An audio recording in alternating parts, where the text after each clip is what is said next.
我不知道它那个这个星期周推到到底可以这样。所以同学现在有直播了吗？我看一下，感谢。去可一下。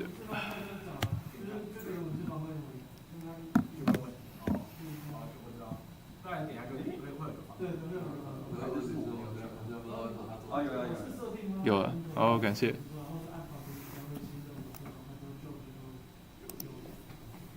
那刚才那一段没有直播到会有录音吗？没有直播到，好像也没有录音，这边没有按录音就没有了。惨了，约好像，对吧？没有录音的话，它就没有先存了。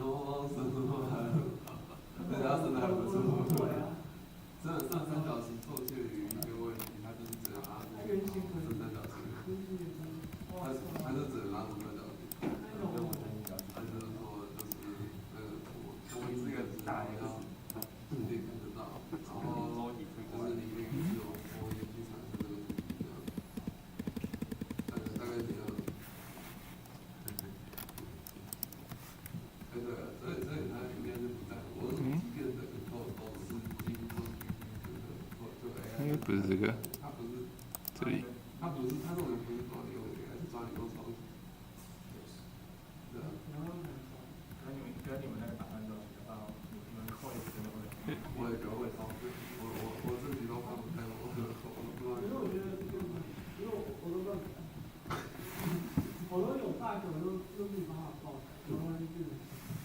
没关系，我会自己说，我今天只是稍微说一下，因为我今天才开始做。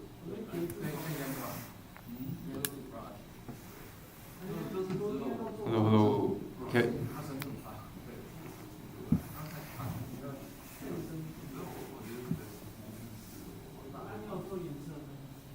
Okay, everyone, I think it's time to start. And sorry, the video streaming was interrupted. So, but video streaming should be should be up now again. Okay. And yeah, so we have our list property that's possible the relation here. And yeah, so this is the list property we'll talk about before midterm. Really let's here. And yeah, possible the relation just like before. It says energy in time domain equal to the energy in frequency domain. And now nothing is periodic. Both of them, both is time domain and the frequency domain signal is just signal from mass infinity to plus infinity. So the energy is the whole energy. But you see we have HR 1 over 2 pi here from those two equations not being totally symmetric. So energy in time domain equal to 1 over 2 pi energy in frequency domain. Okay. And yeah, and we can have this example. I guess let's do this really quickly. One example.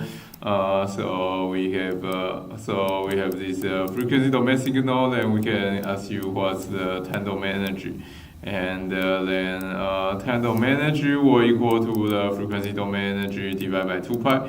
So frequency domain energy, you have this square integration, etc. I get this 5 over pi, 5 over 8. Okay, and we have another question here. Then we also ask you what's dxdt at t equals 0. Okay, and so this has nothing to do with possible. We just use the differentiation formula here. So we have GOT equal to dxdt. Then its Fourier transform will be this g of j omega is j omega times this thing. And then we think about now what's this thing at t equals 0 is just d of 0, g of 0. And that's integration over g of j omega from is g of 0, and from this equation we see that's basically the integration of big G integration of big G from mass infinity to plus infinity divided by 2 pi, And yeah, then we know big G's, and we can do this integration. And the integration by symmetry is 0 because we see big X is an even function, and J omega is an odd function, so this integration will be 0 because we are integrating over odd function from -infinity to +infinity. And yeah, and it's also a convergent integral. Okay, and then we can calculate a similar thing here, and it's just changing a signal, and do two of those calculation, and yeah, you can do it yourself. So that concludes all we talk about in chapter 4, and the next we're actually not finishing about property, but convolution property is a bit more. I guess the property by itself is quite easy. It says convolution in time domain equal to multiplication in frequency domain. Okay, but then it has a lot of interpretation on LTI system and so linear system of equations. So yeah, so I will not go into it. Then I guess we can, yeah. But we will still provide it into our property sheet.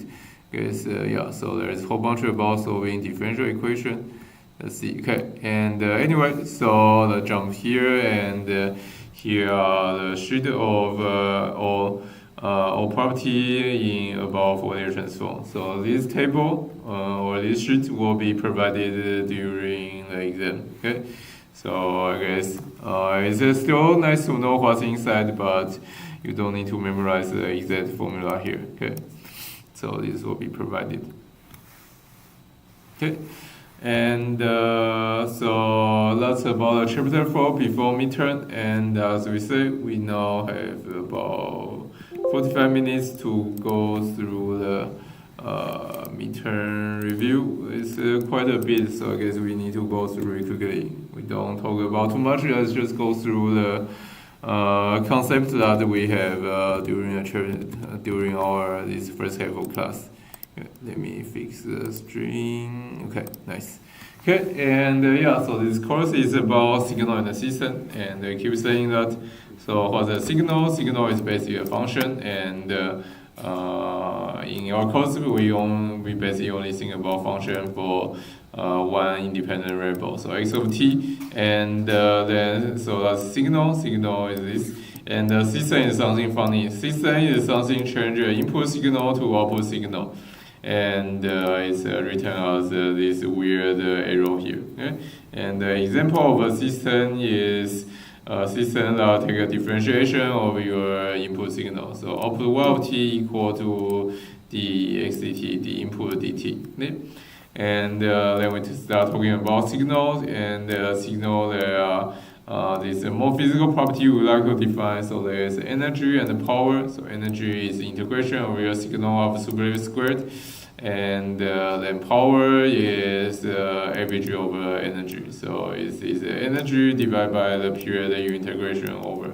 Okay, and then also signal, there is a continuous time signal and there is a discrete time signal. So continuous time signal, we write with parentheses some variable here, usually t, and for discrete time signal, we have this bracket here and with a variable usually n. And remember, for discrete time signal, this value, these n values must be integer. So you take an independent variable, must be only sample at the integer points. So all those n are integers. Okay? And then we see what happens when you do some change on your independent variable. So you can do time shift on your signal, and we see that you change your x of t to x of t minus t0, then or x of n to x of n minus n0. Then when your n0 t0 is positive, you get a delay signal like this. And when n0 t0 is less than 0, you get an advanced signal. So your signal happens faster. And then you also have time reversal. You get a minus sign in front of your t or n. Then your signal will flip left and right around t or t equals 0 or n equals 0. And we have time scaling. So you multiply your t by some number. And here usually we think about positive number. Okay, and if the number is greater than 1, your signal will shrink to this t equal to 0 line, and if it's less than 1, you will stretch out against this t equal to 0 line. And for discrete time signal, we don't define this thing, okay? Because usually it don't make much sense. Okay, because you need to take your independent variable and the integer points. And anyway, then we see that we can combine those, say, time reversal and time shift.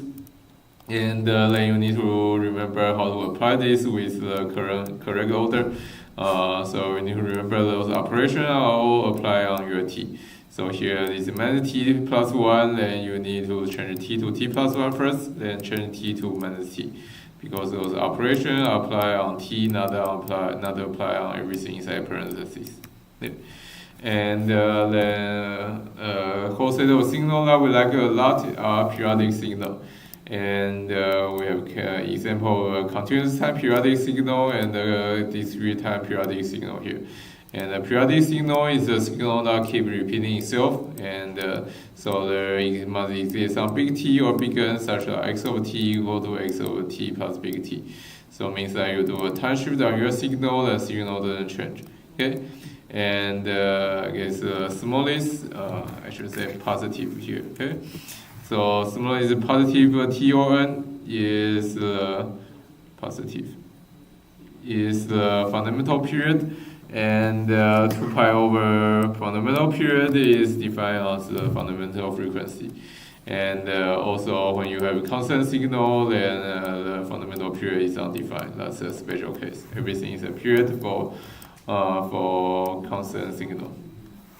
Okay, that's a periodic signal, and also there is even odd signal. That's symmetry with respect to the time reversal. So if you do time reversal on your signal and it doesn't change, it's an even signal. And if you do a time reversal on your signal, you get a minus sign, then it's an odd signal.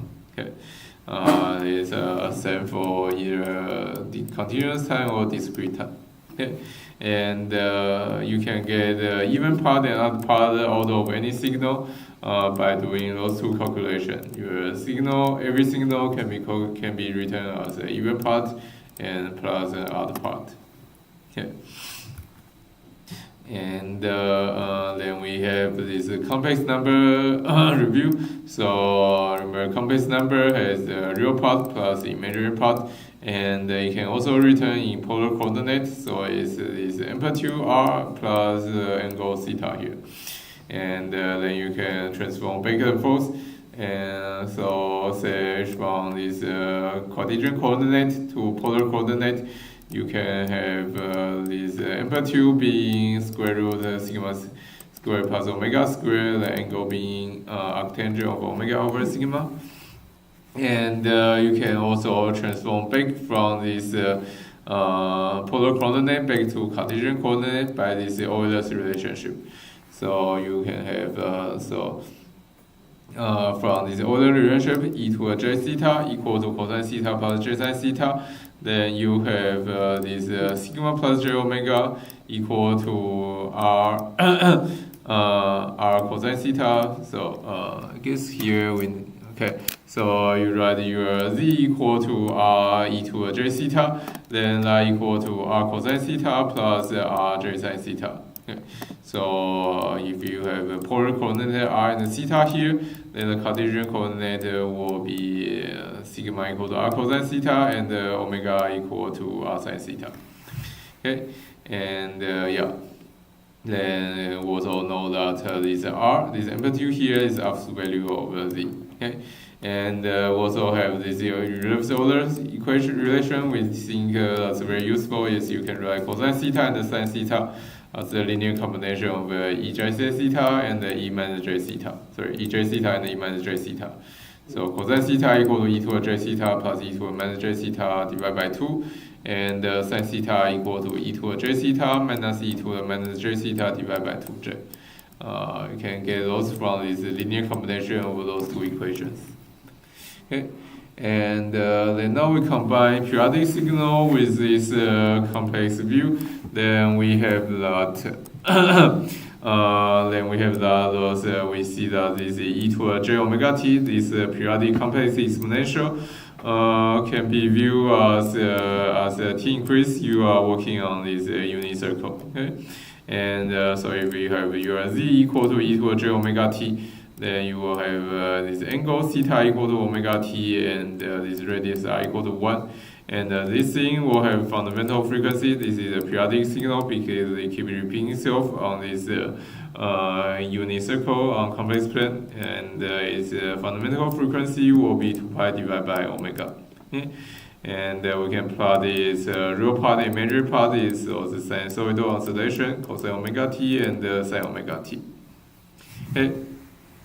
And from this periodic complex exponential, we have this idea of harmonically related complex exponential. So we see that there are a whole bunch of complex exponential that they all share a period big T equal to 2 pi divided by omega naught. And there are those psi k of t equal to e to j k omega naught t. Okay, with k being any integer, 0 plus minus 1 plus minus 2.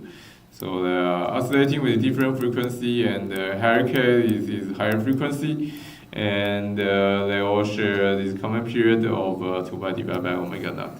And then later we see in our Fourier series decomposition, we see that any signal with a period big T can be written as a linear combination of those harmonic related complex exponential.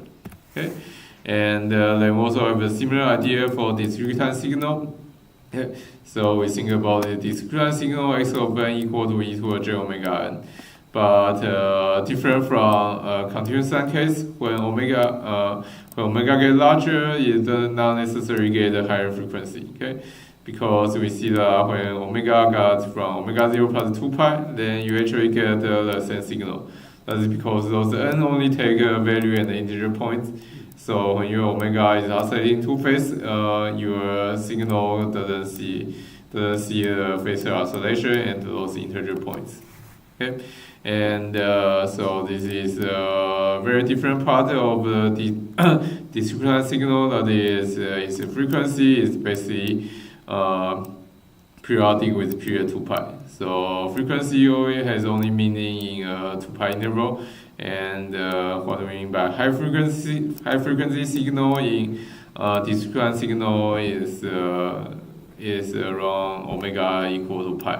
Okay, and because in that case we have e to j omega equal to minus 1 to n, so just up down signal. Okay, and yeah, we only consider frequency in the interval of 2 pi like this. So two popular choice is from 0 to 2 pi and minus pi to pi. Okay. And yeah, and in this one case, this e to j omega n might not even be periodic. Okay, the period, that's because the period must be a positive integer, and this e to j omega n a lot of time is not periodic. So it's periodic only if omega naught is 2 pi times the rational number. Okay, so we think it is 2 pi times n over n. Okay, and if m and n is coprime and n is positive, okay, n is prime to n, and I guess here I should write positive. Okay, positive. In this case, the fundamental frequency is n, and fundamental period is big N. And the fundamental frequency is actually not omega naught, it's omega naught divided by n. Okay. Okay, so yeah, anyway, the periodicity of e to j omega n is very different. You need to be careful. Only in special cases it's periodic, and the period is not just 2 pi divided by omega naught. Okay, it's basically 2 pi divided by omega naught times m, times some number m. Okay, yeah.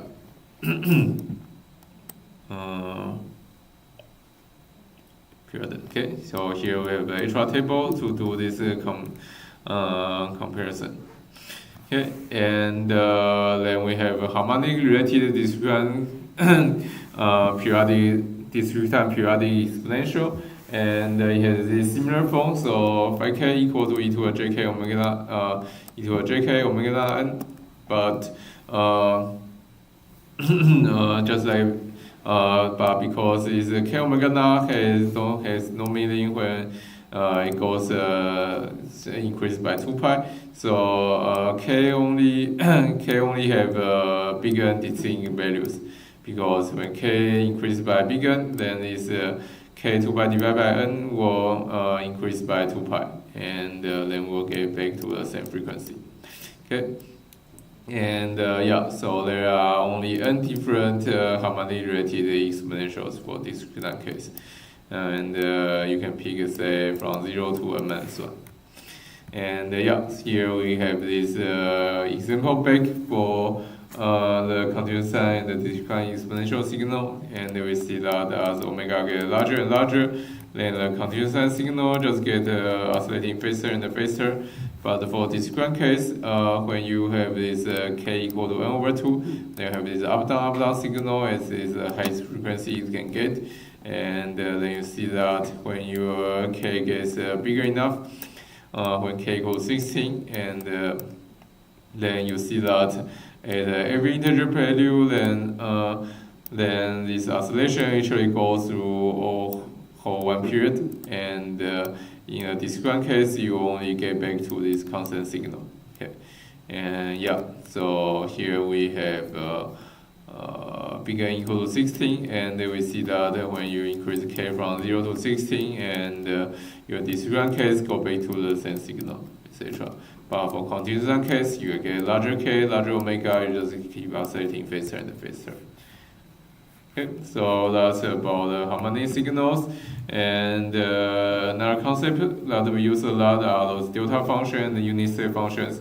And I guess first of all, most important thing is the definition. For discrete case, you have this unit impulse is this function that has 1 at 0 and 0 otherwhere. And we can move it around by doing time shifts. So delta of n minus n0 is 1 at n0. And we also have a unit step function that's 1 when n is greater than 0, and 0 when n is less than 0. And we can also time shift it so that you start your step at n0. And then we have the continuous time analog. So unit step function still look the same. Is 0 when t less than 0, 1 when t is greater than 0. Then we have this really weird delta function. So it's an infinite spike, we write as this. So it's a spike at t equal to 0. And we think this thing has area 1. So it's basically only defined when you integrate through it, or you multiply it with something else and then integrate through it. And it has this nice shifting property that you multiply your delta function with another signal g of t, and the integration integrate it through minus infinity plus infinity, then you will pick out g of t0. Okay, and that's a delta function. And we have so that's about signals, and we go to system. So basically a system property, we have so first we have those four things.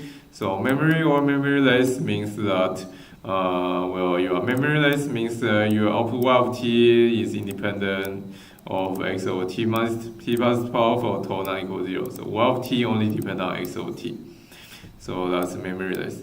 And invertible, we have the invertible means that you have input signal, output signal. So for every input output signal pair, you have an inverse system such that you can always invert this output back to your input.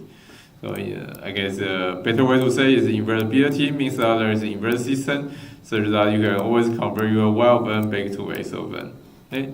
And we have causality means that y of t can only depend on paste of x of t. So y of t is independent of x of t plus tau for tau greater than 0. And then stability and the BIBO stable, it's a very complicated definition.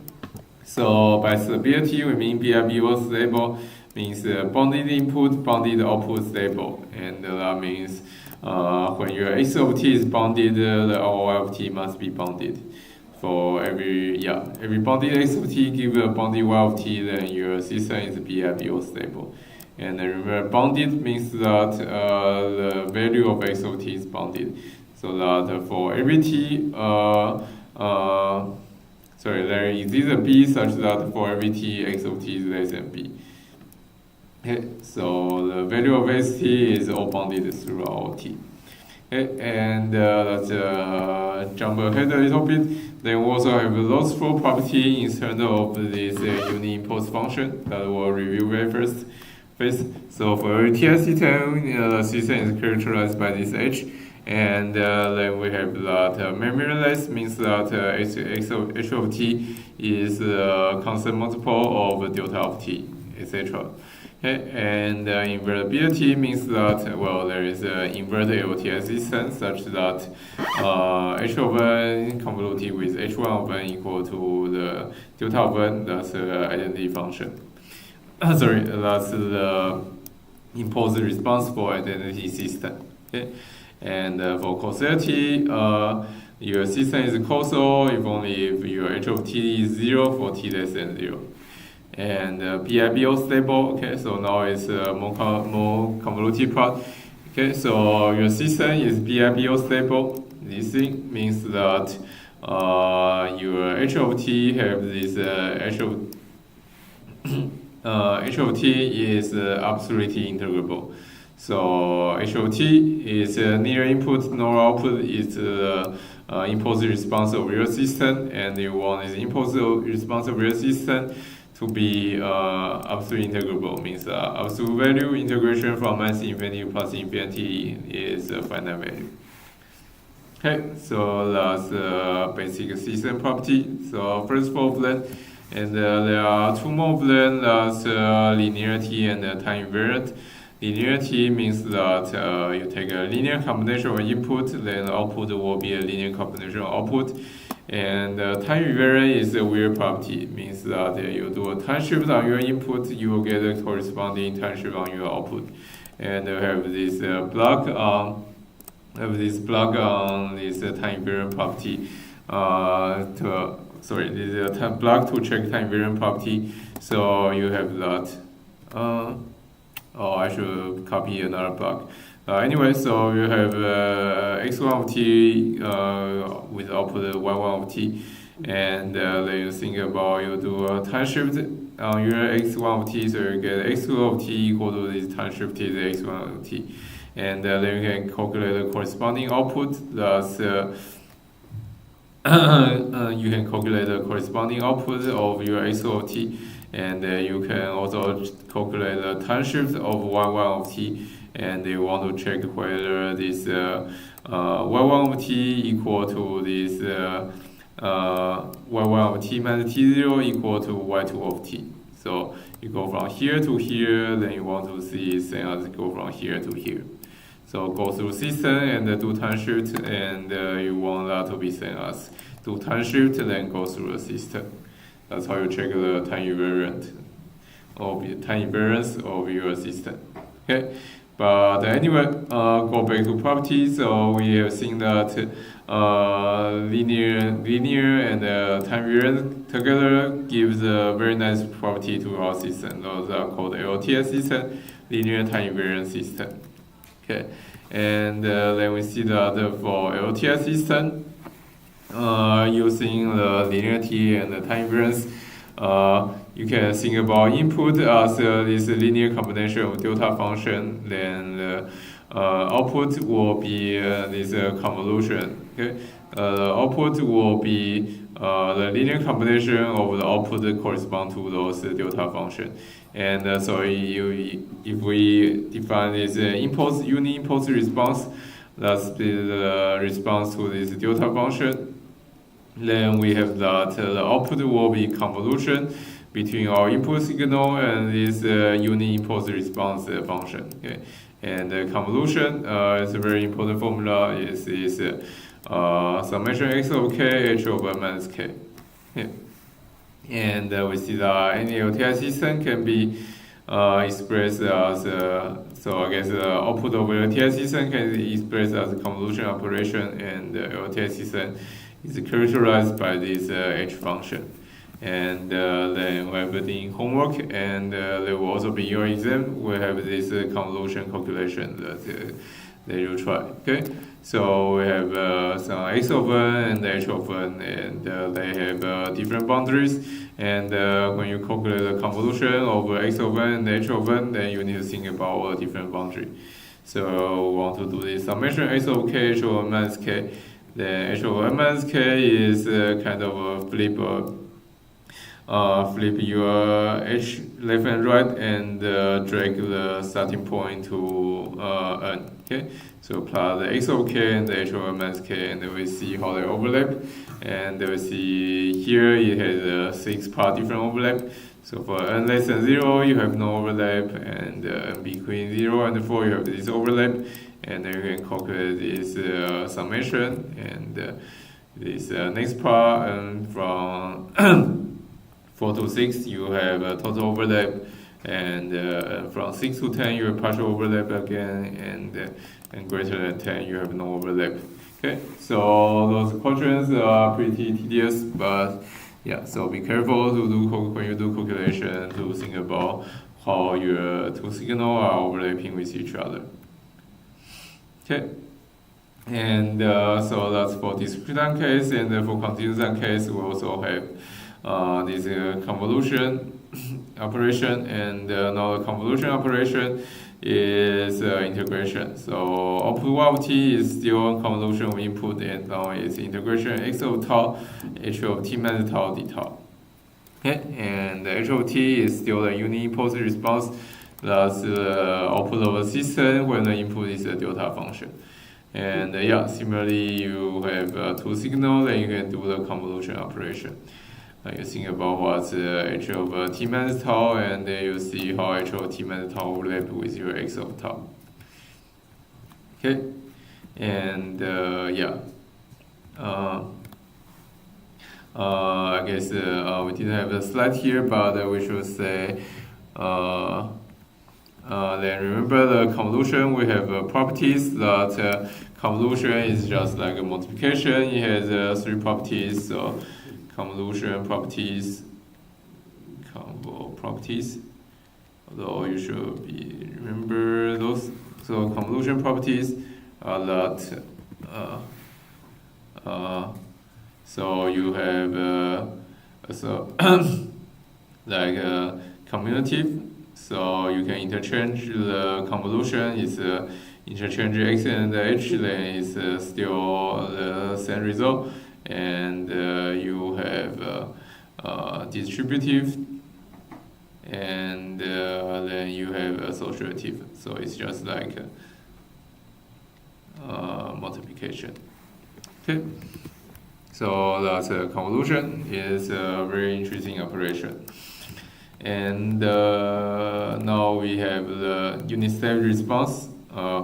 This is basically just a name. So unit impulse response is the output that corresponds to delta of t. Then you have unit step response, that's the output of u of t. Okay, or u of n. Oh, sorry. Here we have the property of convolutions. Going a bit too fast. Anyway, so convolution has those 3 properties. So commutative. So x convoluted with h equal to h convoluted with x, and distributive, so this, and associative, yeah, just like multiplication. And yeah, once again, basic system property, as we said, there are those 4 properties can be written in terms of this impulse response h. Okay. And then next we go to linear constant coefficient differential equation, and we have described big part of the equation of all those things we can solve of a signal and system analysis is we can solve a linear constant coefficient differential equation. Okay, and I guess next result we have that is I guess first we say what are those equations. So the differential equation are those form. So constant coefficient means AK and BK are constant, and Linear means that your y and x here are all linear, so you don't have y squared or x squared, etc. here. And obviously you have differential equation because you have a differential of y and a differential of x. Okay? And we have said that we have an initial race condition, then the system that characterized by this is causal interval Ti. Okay, and initial race means that your output y of t is 0 until your x of t is not 0. Okay, and from initial race we can get this a lot of kind of initial condition, although they are not really initial condition. Okay. From initial race, we can have those conditions on our output y at this starting point t0. So y over t0 and dy dt and t0 and dy to n-1 dt to n-1. We think those are all 0 at t0. And the number of conditions here you need is exactly same as the number of differentiation is bigger here you have on your y. And anyway, we have proved that with the initial race condition, then the system is causal in Ti. And similarly, we have this linear constant coefficient difference equation. And instead of a derivative here, we have just a time delay here. We have y of n minus k and x of n minus k here. And initial race, we just have y of n minus 1 minus 2 to y over n minus n0 minus n, y over n0 minus 1, y over n0 minus 2, all the way to y over n0 minus n, this is n0, with the initial race condition. Okay, and and we see that to solve the difference equation, we can do it by recursive formula. So you just moving everything except y over n on the other side, and you get a recursive formula. That's a way to solve the difference equation. Okay. And we have more about delta functions or for singularity function, and then we can think about analyzing this LTI system. That's just the output is the derivative of the input. Then we see that the h of t for this system will be d delta dt, obviously. And then from here we see that for any system, for any signal x of t, then dx dt is actually equal to this convolution x of t convolution with this really weird unit doublet function. That's u1 of t. So u1 of t is delta dt and equal to h of t, and so dx dt equal to x of t convoluted with u1 of t. Okay. And then we can do this reasoning even more with say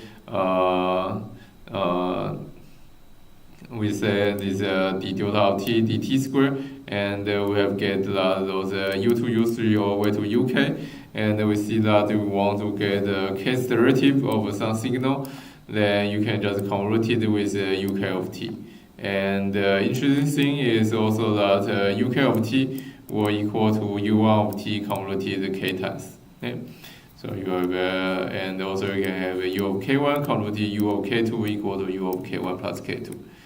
And you can also have a negative k, so those are the system for derivative. Then you can also have the system for integration. Then you have those u of minus k equal to u of t convoluted k times, where u of t is actually a unit step function. Okay, and then we have those really weird notation for those u sub number signals, and we have the delta function. The impulse response for identity system actually equal to u0 of t, and the unit step function is equal to u minus 1 of t, and then we can have this uk of t convoluted with u of t equal to uk plus r of t, where k and r can be positive or negative integers. Okay. And anyway, so those u minus k correspond to the system that's doing integration k times on your signal. Okay. And here is a table for here's a table for all those singularity function and not so singular U minus k functions. Okay, and we have some systems that we like a lot. So for example, some rotation system that we like a lot. So for example, time delay system has h equal to delta of t minus t0, and the differentiation function system h being u1 and the difference system, etc. And the integration with u minus 1, which is actually equal to u, and the integration k times, and also have accumulation with h being u open. Okay, and now finally we go to chapter 3. Then with our analysis of a TI system, we change to a different perspective. Thus, we think about what are the eigenfunction of a TI system, and we find out that they are this e to the st or z to the n. Okay. And so for continuous system, we see that e to the st will always, for every s, will go to some h of s e to the st. And this big H of s is this integration small h of tau e to the minus s tau d tau. Yeah. Okay, and so big H are the eigenvalues of your eigenfunctions. Okay, and then we start to write the periodic signal as a linear combination of eigenfunction of any TI system, and we start with this Fourier series representation. So any periodic signal with period big T, we can write it as the synthesis equation. So x of t is this linear combination of harmonic complex exponentials. So summation ak equal to jk omega naught t. And we found out that we can actually calculate ak from x of t with this equation. So ak equal to 1 over t x of t equal to minus jk omega naught t dt. Yep. And so we see that but those equations don't always work out. There is some convergence issue. Okay, so sometimes they don't converge back, but say if you satisfy the Dirichlet condition, then you have a pretty good convergence. Okay, let's skip over the details. And so we have Fourier, also have the discrete time Fourier series, but now, as we say, the harmonic exponentials only have different signals, so only need to sum over big and different k here. And for ak, then you sum over, over also big and different n, just like before you sum over one period. Okay, and here there is no convergence issue because you have a big and different x of n and a big and different ak. And it's just a linear transformation between x of n and a sub k. And as we said here, ak is also periodic, so ak equal to ak plus big N. Okay. And so that's for this series for continuous time and discrete time, and we have properties. So properties of Fourier series is a table here, and we also see. We actually go over very similar thing today. So for chapter 4, we have similar properties, and as we say, the integration property don't really work for continuous time for this Fourier series. Okay, and then we also have a property for discrete time Fourier series. Okay, and and I guess similarly, I should probably also cross out this thing. This running sum also doesn't work. Okay, and then we have this conjugation and time reversal symmetry analysis. We have that by time reversal symmetry, is x of t is even, ak is even, x of t is odd, ak is odd, and xt is real and even, ak will be real even, x of t is real and odd, ak will be imaginary and odd. Okay.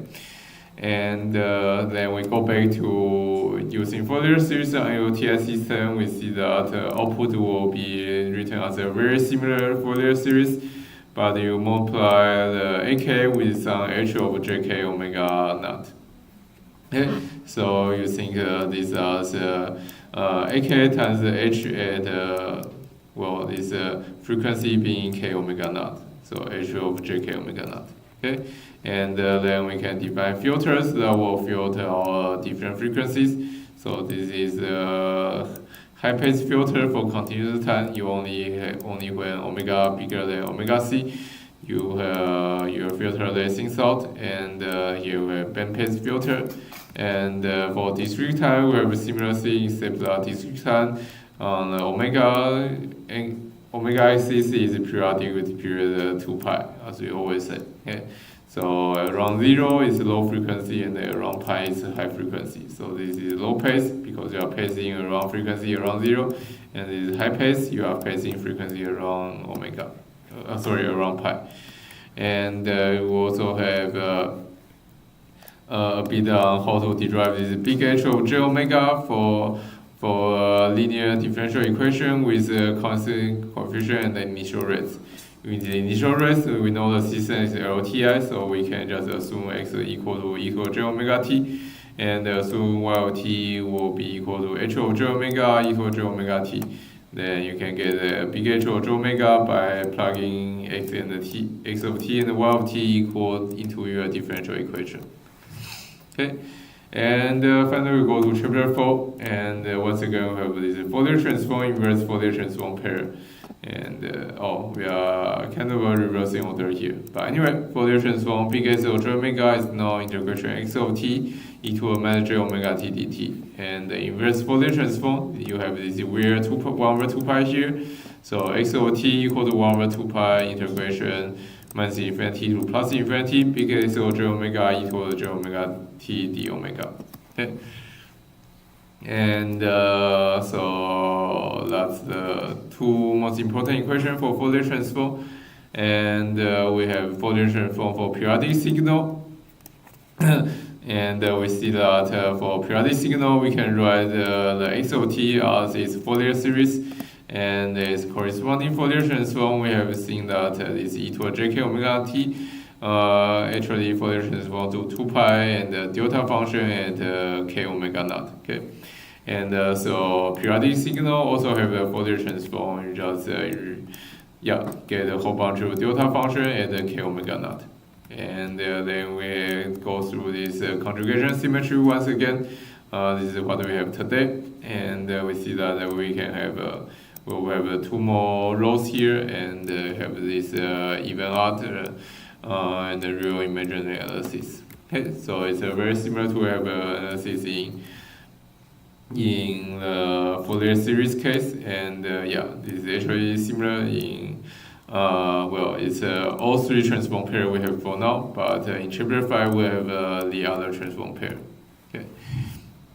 And then we have this table for the properties of Fourier transform. We go through most of them, and I think we are only missing the convolution and the multiplication here.